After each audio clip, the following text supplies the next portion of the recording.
Hi hello friends, welcome to Tamil pathology. So இன்றைக்கி நம்ம தமிழ் பெத்தாலஜியில் பார்க்க போகிற டாபிக் என்னென்னு கேட்டிங்கன்னா, பேரட்ஸ் ஈசோஃபேகஸ். ஸோ பேரட்ஸ் ஈசோஃபேகஸ்னால் என்ன, அது எதனால் வருது, யாருக்கெல்லாம் வரும், வந்தால் மைக்ரோஸ்கோப்பியில் எப்படி இருக்கும், ஸோ அதை பற்றி நம்ம தெரிஞ்சுக்கிறதுக்கான இம்பார்ட்டன்ஸ் என்ன அப்படின்னு சொல்லிட்டு இன்றைக்கி பார்க்கலாம். Yes, okay. So Barrett's oesophagus பற்றி தெரியணும்னா நம்மளுக்கு முக்கியமான ஒரு டெஃபினிஷன் பற்றி தெரியணும். அது பேர் மெட்டாப்ளேசியா. ஸோ மெட்டாப்ளேசியானா என்னதுன்னு கேட்டிங்கன்னா, ஒன்றும் இல்லை, ஒரு எபித்தீலியல் டைப்போ இல்லாட்டி ஒரு கனெக்டிவ் டிஷ்யூவோட செல் டைப்போ வேறு ஒரு எபித்தீலியமாகவோ வேறு ஒரு கனெக்டிவ் டிஷ்யூவாகவோ மாறுச்சுன்னா அது பேர் நம்ம மெட்டாப்ளேசியான்னு சொல்கிறோம். இன் ஷார்ட் சொல்லப்போனால் ஒரு செல் டைப் இன்னொரு செல் டைப்பாக மாறுறதுக்கு பேர் மெட்டாப்ளேசியா. இது ஏன் மாறணும் அப்படின்னு கேட்டிங்கன்னா, ஏன்னா அந்த செல்லுக்கு ஏதாவது ஒரு இன்ஜூரியஸ் ஸ்டிமுலஸ், அதாவது ஒரு அந்த செல்லை ஹார்ம் பண்ணக்கூடிய கஷ்டப்படுத்தக்கூடிய ஏதாவது ஒரு ஒரு ஒரு சிக்னல் வந்துச்சுன்னா அந்த செல் தாக்கு பிடிச்சி பார்க்கும். அப்படி முடியலை அப்படிங்கிற பட்சத்தில் அது கண்டிப்பாக வேறு ஒரு டைப் ஆஃப் எபித்தீலியமாக மாறிடும், ஆர் வேறு ஒரு டைப் ஆஃப் செல்லாக மாறிடும். அது எதனாலன்னு கேட்டிங்கன்னா, இப்போ மாறினதுனால அந்த செல்லால் அந்த இன்ஜூரியஸ் ஸ்டிமுலஸான அந்த ஹார்ம்ஃபுல் ஸ்டிமுலஸை அதால் தடுக்க முடியுது. எஸ், அது கூட நம்ம நம்ம பாடி அது கூட ஒத்து போகுது. எஸ், ஸோ இதுக்கு பேர் தான் metaplasia. So I will define metaplasia. Metaplasia is defined as a differentiated cell type turning into another differentiated cell type. So நான் இப்போ சொன்ன மாதிரி அது எபித்தீலியம்லேயும் வரலாம், கனெக்டிவ் டிஷ்யூலேயும் வரலாம். எஸ், ஸோ எபித்தீலியல் மெட்டாப்ளேசியாஸ் என்னன்னு பார்த்தீங்கன்னா நிறையா டைப்ஸ் இருக்குது. சே ஃபார் எக்ஸாம்பிள் ஸ்குவேமஸ் மெட்டாப்ளேசியான்னு சொல்கிறாங்க, அதே மாதிரி காலம்னார் மெட்டாப்ளேசியான்னு சொல்கிறாங்க, அதே மாதிரி டிரான்சிஷனல் டைப் மெட்டாப்ளேசியா, இப்படி வேரியஸ் மெட்டாப்ளேசியாஸ் இருக்குது. ஸோ பேரட்ஸ் ஈசோஃபேகஸில் நம்மளுக்கு வரக்கூடிய மெட்டாப்ளேசியா என்னன்னு கேட்டிங்கன்னா இந்த காலம்னார் மெட்டாப்ளேசியா. ஏன் இப்படி வருதுங்கிறத நம்ம இப்போ பார்க்கலாம் ஒரு சின்ன டயக்ராமில்.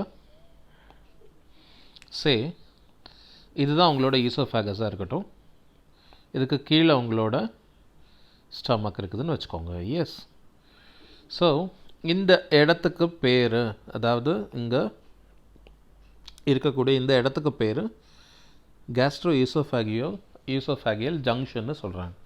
அதாவது GE junction, gastro oesophageal junction. So இந்த ஜி ஜங்ஷன் தான் ரொம்ப ரொம்ப முக்கியம் பேரட்ஸ் ஈசோஃபேகஸில். ஏன்னு கேட்டிங்கன்னா, நார்மலாக ஈசோஃபேகஸில் இருக்கக்கூடிய லைனிங் எபித்தீலியம் உங்களுக்கு ஸ்குவேமஸ் எபித்தீலியமாக இருக்குது. ஆனால் ஒருவேளை இங்கே ஸ்டமக்கில் இருந்து இருக்கக்கூடிய இந்த ஆசிட் ஹைட்ரோக்ளோரிக் ஆசிட்னு சொல்லக்கூடிய அமிலம், அது ஆசிட் போய் உங்களுக்கு ஈசோஃபேகஸை டேமேஜ் பண்ணுச்சு அப்படின்னா, ஒரு முறை 2 முறைன்னா ஓகே, நம்ம ஈசோஃபேகஸ் சுதாரிச்சுக்கிடும், ஒன்றும் பிரச்சனை இல்லாமல் அது ரிப்பேர் பண்ணிக்கிடும்.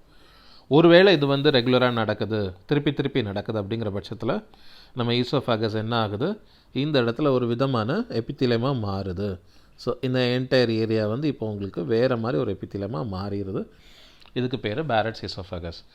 ஸோ பர்டிகுலராக நம்ம இப்போ பார்த்தோம் போல் இந்த இடத்துல ஒரு காலம்னார் எபித்தீலியமாக அது மாற்றம் காணப்பட்டுள்ளது. ஏன் காலம்னார் எபித்தீலியமாக மாறுச்சுன்னு பார்த்தீங்கன்னா அதுக்கு ஒரு சின்ன எக்ஸ்ப்ளனேஷன் இருக்குது. சே ஸ்டமக்கை லைன் பண்ணியிருக்க செல்ஸ் உங்கள் எல்லாருக்கும் தெரியும், லைனிங் எபித்தீலியம் காலம்னார் லைனிங் எபித்தீலியமாக இருக்குது. எஸ், ஸோ இது ஏன் அப்படின்னா இந்த எபித்தீலியம் அதோட ஃபங்க்ஷனான மியூசினை செக்ரீட் பண்ணுது. மியூசின்னா என்னது, ஒரு ஜெல்லி போல் ஒரு சப்ஸ்டன்ஸுங்க, பிசுப்பாக இருக்கக்கூடிய ஒரு சப்ஸ்டன்ஸ்னு வச்சுக்கலாம் தமிழில். ஸோ இந்த ஜெல்லியை எதனால் எப்படி க்ரியேட் பண்ணப்பட்டிருக்குன்னு பார்த்தீங்கன்னா, இந்த ஹைட்ரோக்ளோரிக் ஆசிட் போய் ஸ்டமக்கை தாக்காமல் இருக்கிறதுக்கு இந்த ஜெல்லி ரொம்ப ஹெல்ப் பண்ணுது நம்ம பாடிக்கு. எஸ். ஸோ இந்த இடத்துல டோட்டலாக நம்ம ஹைட்ரோக்ளோரிக் ஆசிட்லேருந்து ப்ரிவென்ஷன் நடக்குது. எஸ், தற்பாதுகாத்துக்க உள்ளது. ஸோ இதே தான் நம்ம பாடியும் திங்க் பண்ணுது. ஸ்டமக்கு மட்டும் இந்த ஜெல்லி இருந்தால் போதுமா? இல்லையே, நம்மளை திருப்பி திருப்பி இந்த ஹைட்ரோக்ளோரிக் ஆசிட் அட்டாக் பண்ணுறாரு. அதனால் நம்ம என்ன செய்யலாம், நம்மளும் இந்த ஜெல்லி ப்ரொடியூஸ் பண்ணக்கூடிய செல்லை இந்த இடத்துல மாற்றி வச்சிடலாம் அப்படின்னு திங்க் பண்ணுற ஈசோஃபேகஸ் என்ன பண்ணுது, இந்த இடத்துல காலம்னார் எபித்தீலியமாக மாறிடுது. எஸ். ஸோ மாறி இருந்த காலம்னார் எபித்தீலியம் என்ன செய்யும்? அண்ட் அகெயின் உங்களுக்கு தெரியாத ஒன்றும் இல்லை, அதோட ஃபங்க்ஷனான மியூசினஸ் கைண்ட் ஆஃப் மெட்டீரியலை செக்ரேட் பண்ணுச்சுன்னா இதிலிருந்து இது தற்பாதுகாத்து கொள்ளலாம் அப்படின்னு மாறி இருக்குது. நல்ல விஷயம் தானே அப்படின்னு நினச்சிங்கன்னா அங்கே தான் ஒரு முக்கியமான ட்ராப் இருக்குது. என்னென்னா, இந்த காலம்னார் எபித்தீலியம் அதுவாக இருந்துட்டால் பிரச்சனை இல்லை. ஒரு நாள் அடைவில் என்னென்னு பார்த்தீங்கன்னா, இந்த காலம்னார் எபித்தீலியம் வந்து it moves towards dysplastic change. Dysplastic change என்னென்னா, ஒரு கேன்சர் வர்றதுக்கு முந்தின ஸ்டேஜ் தான் டிஸ்பிளாஸ்டிக் ஸ்டேஜ்னு சொல்கிறாங்க. எஸ். ஸோ என்ன கைண்ட் ஆஃப் கேன்சர், இப்போ கேன்சர் சொன்னீங்களா சார், என்ன கைண்ட் ஆஃப் கேன்சர்னு கேட்டிங்கன்னா, இது எல்லாமே கிளாண்ட்ஸ் ஃபார்ம் ஆகுறதுனால இந்த கேன்சருக்கு பேர் அடினோ கார்சினோமா. அடினோனா கிளாண்ட், கார்சினோமானா எபித்தீலியம்லேருந்து வரக்கூடிய கேன்சர்ஸ்க்கு பேர் கார்சினோமாஸ்ன்னு சொல்கிறாங்க. ஸோ இதிலிருந்து டிஸ்பிளேசியாவிலேருந்து அடினோ கார்சினோமாக்கு இது மாற்றம் காணப்படுகிறது. ஸோ அதனால தான் பேரட்ஸ் ஈசோஃபேகஸ் ரொம்ப ரொம்ப முக்கியம் நம்ம தெரிஞ்சுக்கிறதுக்கு. ஏன் ஒரு ஸ்டேஜ் அது டிஸ்பிளேசியாவாக மாறிட்டுன்னா ரொம்ப சீக்கிரமாகவே அது அடினோ கார்சினோமாவாக மாறதுக்கு வாய்ப்பு இருக்குது. ஜஸ்ட் இமேஜின் கேன்சர் வந்த பேஷண்ட்ஸ் எப்படி சர்வைவ் ஆவாங்கன்னு. ரொம்ப கஷ்டம், ரைட்? ஸோ அதனால தான் நம்ம இதை பற்றி தெரிஞ்சுக்கிறோம். ஸோ நீங்கள் இப்போ கேட்கலாம், வேறு என்னென்ன காரணங்கள்னால இது வருதுன்னு. ஸோ த ஃபஸ்ட்டு ரீசன் நம்ம பார்த்தது என்னென்னா, அதுக்கு ஒரு பேர் வச்சுருக்காங்க. அதுக்கு பேர் ரிஃப்ளக்ஸ் ஈசோஃபேஜைட்டிஸ். ரிஃப்ளக்ஸ் ஈசோஃபேஜைட்டிஸ். இது ஏன் இப்படி நேம் பண்ணப்பட்டிருக்குன்னு கேட்டிங்கன்னா, ஐட்டிஸ் அப்படின்னா இன்ஃப்ளமேஷன் அப்படின்னு அர்த்தம். இப்போ நீங்கள் கேட்கலாம், இன்ஃப்ளமேஷன்னா என்ன சார்? இப்போ பாடியில் உங்கள் உடம்பில் ஏதாவது ஒரு இடத்துல அடிபட்டுட்டுன்னு வைங்க, என்ன நடக்குது? நம்ம பாடி அதை ஹீல் பண்ணுறதுக்காண்டி நிறைய ப்ராசஸஸ் ரெடி பண்ணுது அந்த இடத்துல, கரெக்ட்? சரி பண்ணுறதுக்காண்டி. ஸோ இந்த kind of repair process in case of an area is injured, ஒரு ஏரியா வந்து இன்ஜுரி ஆகிருக்குது, அதாவது அடிபட்டிருக்குது, அந்த ஏரியாவில் ஒரு ப்ராசஸ் பாடியே உண்டு பண்ணுது, அந்த இடத்த ஹீல் பண்ணுறதுக்கு ரெடி பண்ணுறதுக்கு பேர் தான் இன்ஃப்ளமேஷன். ஸோ இந்த இன்ஃப்ளமேஷனில் நிறைய காம்பனன்ட்ஸ் இருக்குது, அதெல்லாம் நம்ம வேறு கிளாஸில் பார்க்கலாம். லைக் ரூபர், டோலர், கேலர், டியூமர், ஃபங்க்ஷனோ, லேசியா அப்படின்னு வேரியஸ் டைப்ஸ் இருக்குது. அதெல்லாம் நம்ம அடுத்த கிளாஸில் பார்க்கலாம், மேபி வேறு ஒரு கிளாஸில். ஸோ இன்கேஸ் ஈசோஃபேகஸில் இதை மாதிரி இப்போ அடிபடும் போது, இந்த இடத்துல மாற்றம் பண்ணப்படும் அடிபடும் போது அந்த இடத்துல உள்ள இன்ஃப்ளமேஷனுக்கு பேர் ஈசோஃபேஜைட்டிஸ். ஏன்னா அது வந்து ஈசோஃபேகஸில் நடக்குது இன்ஃப்ளமேஷன். ஸோ ஏன் இந்த இன்ஃப்ளமேஷன் நடக்குது, இங்கே வந்து என்ன அடிபடுதுன்னு கேட்டிங்கன்னா, இந்த கேஸ்ட்ரிக் ஜூஸ் போய் ரிஃப்ளெக்ஸ் பண்ணப்படுது. அதாவது எதிர்மறையாக இந்த கேஸ்ட்ரிக் ஜூஸ் வருது. ஹைட்ரோக்ளோரிக் ஆசிட் இங்கேருந்து எதிர்த்தாப்பில் போகக்கூடாத டேரக்ஷனில் போகுது. எஸ். ஸோ நீங்கள் கேட்கலாம், ஏன் சார் அது நார்மலான இடத்துல தானே இருக்குது, ஏன் வந்து திருப்பி திருப்பி அது மேலே போகணும் அப்படின்னு கேட்டிங்கன்னா, இங்கே ரொம்ப ஒரு முக்கியமான கான்செப்ட் இருக்குது. என்னென்னா, இந்த ஸ்டமக்குக்கும் ஈசோஃபேகஸ்க்கும் நடுவில் உள்ள ஏரியாவில் ஒரு பூட்டு இருக்குது அப்படின்னு ஞாபகம் வச்சுக்கோங்க. அதுக்கு பேர் ஸ்ஃபிங்க்டர், கேஸ்ட்ரோ ஈசோஃபேஜியல் ஸ்ஃபிங்க்டர். இந்த ஸ்ஃபிங்க்டருக்கு பேர் ஒரு பூட்டு தமிழில் அப்படின்னு வச்சுக்கலாம். ஏன்னா இது வந்து இந்த ஓப்பனிங்கை மூடி இருந்தது, தன்னோட பூட்டு போட்டு மூடி வச்சுருக்க மாதிரி இருக்குதுன்னு வச்சுக்கோங்க. நீங்கள் கேட்கலாம், அப்படின்னா நான் பார்க்கவே இல்லையே, கிராஸாக பார்க்கவே இல்லை நான் அப்படி பூட்டு அப்படின்னா, இது கண்ணுக்கு தெரியாது. பட் ஜஸ்ட் உங்களோட ஈசோஃபேகல் மசில்ஸ் வந்து இந்த இடத்துல ஒரு பூட்டு மாதிரி அதை வந்து க்ளோஸ் பண்ணி வச்சுருக்க டைட்டாக. எஸ், இதுக்கு பேர் தான் கேஸ்ட்ரோ ஈசோஃபேகல் ஸ்ஃபிங்க்டர்.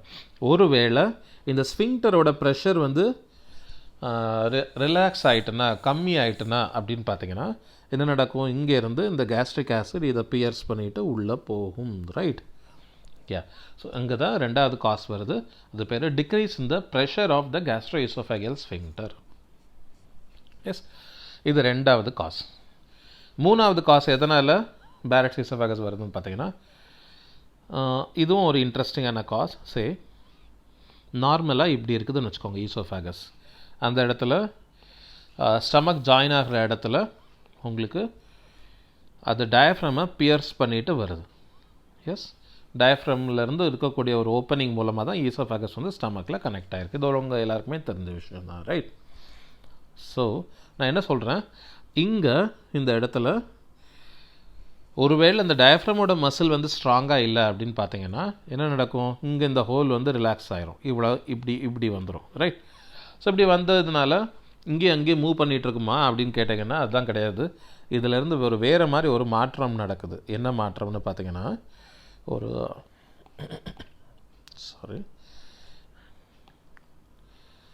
இந்த இடத்துல உங்களுக்கு ஒரு பெரிய மாற்றம் நடக்குது. ஸோ என்ன சேஞ்ச் அப்படின்னு நம்ம பார்க்கும்போது இந்த இடத்துல ஸ்டமக் வந்து இப்படி வளைஞ்சு கொடுத்து விரிஞ்சு கொடுத்து இப்படி பெருசாக ஒரு பானை மாதிரி ஆயிருன்னு வச்சுக்கோங்க. எஸ், ஸோ இப்படியான பானைக்கு பேர் ஹயாட்டஸ் ஹெர்னியா. பேர் என்னங்க? Hiatus hernia. எஸ், ஹெர்னியானா என்ன? ஹெர்னியானா ஒரு துளைக்குள்ளே இன்னொரு டிஷ்யூ வந்து மூவ் ஆகிட்டு அப்படி போகிறதுக்கு பேர் ஹெர்னியான்னு சொல்கிறாங்க. ஸோ இது ஆட்டோமேட்டிக்காக டயஃப்ரமோட ஹயாட்டஸில் நடக்கிறனால, டயஃப்ரமோட ஓப்பனிங்கில் நடக்கிறனால இதுக்கு பேர் ஹயாட்டஸ் ஹெர்னியா அப்படின்னு பேர். ஸோ இந்த ஹயாட்டஸ் ஹெர்னியாவும் ஒரு முக்கியமான ரீசன் ஃபார் பேரட்ஸ் ஈசோஃபேகஸ். இப்போ உங்களுக்கு புரிஞ்சிருக்கும் ஏன் ஹயாட்டஸ் ஹெர்னியா வந்து உங்களுக்கு பேரட்ஸ் ஈசோஃபேகஸ் வரும்னா. ஆல்ரெடி நல்லா இருக்க ஸ்விங்டர்லேயே உங்களுக்கு வந்து இவ்வளோ பிரச்சனை நடக்குது. ஸோ இங்கே வந்து ஆல்ரெடி இது டேமேஜ்டு. இந்த மசில் வந்து டயஃப்ரம்க்கு நடுவில் உள்ள மசில் வந்து ஒழுங்காக இல்லை. ஸோ என்ன கூத்து பண்ணணும்னு ஞாபகம் வச்சுக்கலாம் நீங்கள். இங்கேருந்து போகிற ஆசிடை போய் இங்கே போய் தாக்கும், இதை போய் தாக்கும். எஸ், ஸோ ஹயாட்டஸ் ஹெர்னியா ஒரு இம்பார்ட்டன்ட் கண்டிஷன் பேரட்ஸ் ஈசோஃபேகஸ் வருவதற்கு. இந்த மூணு கண்டிஷனில் தான் வரும்னா அதுதான் இல்லை. ஒருத்தர் ரொம்ப புகைப்பிடிக்கிறார் அப்படின்னா smoking is an important risk factor for parrots oesophagus. So புகையை அவாய்ட் பண்ணணும்னு நம்ம. அஞ்சாவது என்னன்னு கேட்டிங்கன்னா வெள்ளைக்கார ஆம்பளைங்களுக்குன்னு வச்சுக்கோங்க. ஒயிட் மென், அதுவும் எப்படிப்பட்ட மென்னு? எல்டர்லி மென். வயது முதிர்ந்த வெள்ளைக்கார ஆண்களுக்கு இந்த பேரட்ஸ் ஈசோஃபேகஸ் வர்றதுக்கு முக்கியமான ரீசனாக இருக்குது. ஸோ இதில் 3 வேரியபிள்ஸ் இருக்குது. ஒன்று வந்து எல்டர்லி, ஏஜ் ஃபேக்டர். வயசாக பேரட்ஸ் ஈசோஃபேகஸ் வர்றது ஜாஸ்தியாகும். மென், ஃபீமேல்ஸை கம்பேர் பண்ணும்போது மேல்ஸ் வந்து ஜாஸ்தி எஃபெக்ட் பண்ணப்படுறாங்க. அண்ட் ஒயிட் மென், அதாவது கவுகேஷியன் மென்.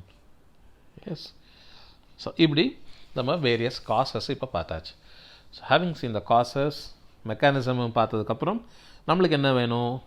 வேறு ஒன்றும் இல்லை, மைக்ரோஸ்கோப்பி தானே. ஏன்னா பேத்தாலஜியில் மைக்ரோஸ்கோப் இல்லாமல் பேசினா என்னதுங்க அது? ஸோ நம்மளுக்கு எப்படி இருக்குன்னு இங்கே பார்க்கலாம். 1. ஸோ திஸ் இஸ், அதாவது இது வந்து ஒரு ஈசோஃபேகஸோட ஸ்குவாமஸ் எபித்தீலியம்னு ஞாபகம் வச்சுக்கோங்க, சரியா? ஸோ ஸ்குவாமஸ் எபித்தீலியம் இப்படி தான் இருக்குமா சார் அப்படின்னு கேட்டிங்கன்னா மன்னிச்சிருங்க, என் டயக்ராம்ஸ் வந்து கொஞ்சம் பரவாயில்லாமல் தான் இருக்கும். ஸோ இப்படி இருக்கக்கூடிய இந்த ஸ்குவாமஸ் எபித்தீலியம் என்ன நடக்குது? நம்மளுக்கு காலம்னார் எபித்தீலியமாக மாறி இருக்குது, ரைட்? ஸோ மாற்றம் காணப்பட்ட காலம்னார் எபித்தீலியம் இதே போல் இப்படி இருக்குது. எஸ், ஸோ இதில் ஒரு முக்கியமான ஃபேக்டர் என்னென்னா இந்த ரவுண்டட் வேக்யூலேட்டட் செல்ஸ். அது ரொம்ப ரொம்ப முக்கியம். ஏங்கிறத நான் சொல்கிறேன். இந்த ரவுண்டட் வேக்யூலேட்டட் செல்ஸ் தான் இந்த பேரட்ஸ் ஈசோஃபேகஸோட முக்கியமான கேம் பிளேயர். என்னன்னு கேட்டிங்கன்னா ஆட்டக்காரன். என்னது? இதுக்கு பேர் கோப்லெட் செல்ஸ் ஆர் காப்லெட் செல்ஸ்னு பேர். எஸ், ஸோ காப்லெட் செல்ஸ் எப்படி இருக்கும்னா இதே மாதிரி தான் வேக்யூலேட்டட் சைட்டோபிளாசம், கீழே நியூக்ளியஸ், இது மாதிரி இருக்கும். ஸோ ஏன் இந்த இது வந்து காப்லெட் செல்ஸ்னு ரொம்ப முக்கியம்னு பார்த்தீங்கன்னா கேன்சர் வர்றதுக்கு இதே மாதிரி இன்டெஸ்டைனல் டைப் மெட்டாப்ளேசியா இருந்துச்சுன்னா அது ரொம்ப ஜாஸ்தியாக வரும்னு வேரியஸ் ரிசர்ச் கண்டுபிடிச்சிருக்காங்க. ஸோ இப்போ ஒரு வேர்ட் நான் இன்ட்ரடியூஸ் பண்ணேன், அது பேர் இன்டெஸ்டைனல் மெட்டாப்ளேசியா. எஸ்,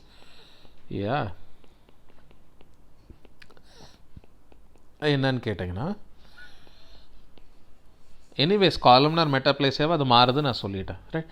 இந்த காலம்னார் மெட்டாப்ளேசியா 3 விதமாக மாற்றம் அடைய வாய்ப்பு இருக்குது. ஒன்று வந்து இன்டெஸ்டைனல் மெட்டாப்ளேசியா, ரெண்டாவது வந்து கேஸ்ட்ரிக் டைப் மெட்டாப்ளேசியா, மூணாவது pancreatic டைப் மெட்டாப்ளேசியா. ஆனால் பேரட்ஸ் ஈசோஃபேகஸ் வந்து நம்மளுக்கு மோஸ்ட் காமனாக வர்றது வந்து 95%க்கும் மேலே 98%க்கும் மேலே வந்து இன்டெஸ்டைனல் டைப் மெட்டாப்ளேசியா வந்து ரொம்ப ரொம்ப முக்கியம்.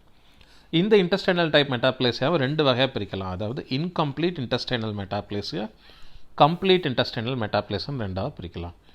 அது என்னங்க இன்கம்ப்ளீட், அது என்னங்க கம்ப்ளீட்னு கேட்டிங்கன்னா வேறு ஒன்றும் இல்லைங்க. கம்ப்ளீட் மெட்டாப்ளேசியானா மொத்த இன்டெஸ்டைனல் எபித்தீலியமும் அதில் இருந்தால் எப்படி இருக்கும்? இன்டெஸ்டைனோட அப்சார்ப்டிவ் செல்ஸ், வில்லை இருக்கக்கூடிய இன்டெஸ்டைனல் அப்சார்ப்டிவ் செல்ஸ், இல்லை காப்லெட் செல்ஸ், இது கூட நியூரோ எண்டோக்ரைன் செல்ஸ், இதுக்கு கூட பேனட் செல்ஸ், இப்படி எல்லாம் இருந்து அது வந்து ஒரு மொத்த பேக்கேஜ் ஆஃப் இன்டெஸ்டைனல் மெட்டாப்ளேசியா ஆச்சுன்னா அது பேர் கம்ப்ளீட் இன்டெஸ்டைனல் மெட்டாப்ளேசியா. ஒருவேளை அப்படி இல்லாமல் அங்கே இங்கேன்னு ஃபோக்கலாக ஒரு சில இடத்துல மட்டும் இந்த நம்ம காப்லெட் செல் வந்து அக்கேஷனலாக மற்ற இடத்துல எல்லாத்தையும் நார்மலான ஒரு காலம்னார் செல்ஸ் மாதிரி இருந்தது அப்படின்னா இதுக்கு பேர் இன்கம்ப்ளீட் இன்டெஸ்டைனல் மெட்டாப்ளேசியா. நீங்கள் கேட்கலாம் எது ரொம்ப முக்கியம், இன்கம்ப்ளீட்டாக கம்ப்ளீட்டான? இந்த ரெண்டுத்தில் பார்த்தீங்கன்னா நான் சொல்லுவேன் இந்த இன்கம்ப்ளீட் மெட்டாப்ளேசியா தான் ரொம்ப ரொம்ப முக்கியம். ஏன்னா இன்கம்ப்ளீட் மெட்டாப்ளேசியா தான் டிஸ்பிளேசியா ஆகிறதுக்கு ரொம்ப முக்கியமான காரணமாக இருக்குது. உங்களுக்கு தெரியும் இப்போ டிஸ்பிளேசியானா அது கார்சினமாக உண்டு பண்ணதுக்கு முக்கியமான ஒரு factor. So comparatively to the complete intestinal metaplasia, incomplete intestinal metaplasia leads into adenocarcinoma in most of the patients. Yes. So microscopy பார்த்தாச்சு. காம்ப்ளிகேஷனும் இப்போ தான் நம்ம சொன்னோம் அடினோகார்சினமா வர்றதுக்கு வாய்ப்பு ஜாஸ்தி இருக்குதுன்னு சொல்லிட்டு. எஸ், இதுக்கு முன்னாடி பார்த்தீங்கன்னா பேரட்ஸ் ஈசோஃபேகஸை 2ஆக பிரிச்சுருந்தாங்க. Long segment Barrett, small segment Barrett, ultra short segment Barrett, இப்படிலாம் பிரிச்சுருக்காங்க. அஃப்கோர்ஸ் இந்த டெர்மினாலஜி இன்னும் ஒரு சில இடத்துல யூஸில் தான் இருக்குது. ஆனால் ஹிஸ்டோபெத்தாலஜிக்கலாக நீங்கள் பார்த்தீங்கன்னா ரொம்ப ரொம்ப முக்கியம் என்னென்னா presence of goblet cells நான் இப்போ தான் சொன்னேன். Yes, so any intestinal metaplasia with goblet cells is mandatory to call as Barrett's ஈசோஃபேகஸ்ன்னு கடைசியில் முடிக்கிறாங்க. அதாவது கட்டாயமாக இந்த காப்லெட் செல்ஸ் அதில் இருக்கணும். அப்படி காப்லெட் செல்ஸ் இல்லைன்னா இன்டெஸ்டைனல் மெட்டாப்ளேசியாவாக இருக்குதா இல்லையாங்கிறதுக்கான ஒரு பெரிய கொஸ்டின் மார்க்கே உண்டாகுது அப்படின்னு சொல்லிட்டு சொல்லியிருக்காங்க. So compared to the length of the area or length of the oesophagus involved, அதை கம்பேர் பண்ணும்போது the type of metaplasia, particularly இந்த காப்லெட் செல் டைப் இருக்கிற மெட்டாப்ளேசியா தான் ரொம்ப ரொம்ப முக்கியமான ஃபேக்டர்னு கண்டுபிடிச்சிருக்காங்க. ஐயா, ஸோ இது உங்கள் மனசில் ஆழமாக பதியணும். ஸோ இதுக்கப்புறம் பார்த்தீங்கன்னா இன்னும் 2 கான்செப்ட்ஸ் இருக்குது. என்னென்னா, ஒரு சில நேரம் இந்த காலம்னார் எபித்தீலியத்துக்குள்ளே கொஞ்சம் பிங்க் செல்ஸு இந்த பிங்க் செல்ஸ்குள்ளே கொஞ்சம் ஒரு விதமான கலரில் உள்ள செல்ஸ், காப்லெட் செல்ஸ் மாதிரியான செல்ஸாக ஒரு சில செல்ஸ் இருக்கும். அதை பார்த்து ஏமாந்துடக்கூடாது நம்ம. ஏன்னா இதெல்லாம் வந்து சூடோ காப்லெட் செல்ஸ்ன்னு சொல்கிறாங்க. என்னது அது பேர்? Pseudo goblet cells. உங்களுக்கு இப்போ தெரியும் சூடோ காப்லெட் செல்ஸ்னால் என்னென்னு. சூடோ காப்லெட் செல்ஸ் ஒரு பொய்யான காப்லெட் செல்ஸ். இது ஏன் பொய்யான காப்லெட் செல்ஸ் நம்ம சொல்கிறோன்னா, இந்த இடத்துல இருக்கக்கூடிய மியூசின் வந்து, அதாவது இந்த ஜெல்லி மாதிரி இருக்கக்கூடிய மியூசின் சொன்னேன்ல, இந்த மியூசின் வந்து it is not a normal mucin which is usually seen with intestinal type மெட்டாப்ளேசியாவான காப்லெட் செல்ஸ். காப்லெட் செல்ஸ்லேயும் மியூசின் இருக்கும், சூடோ காப்லெட் செல்ஸ்லேயும் மியூசின் இருக்கும்.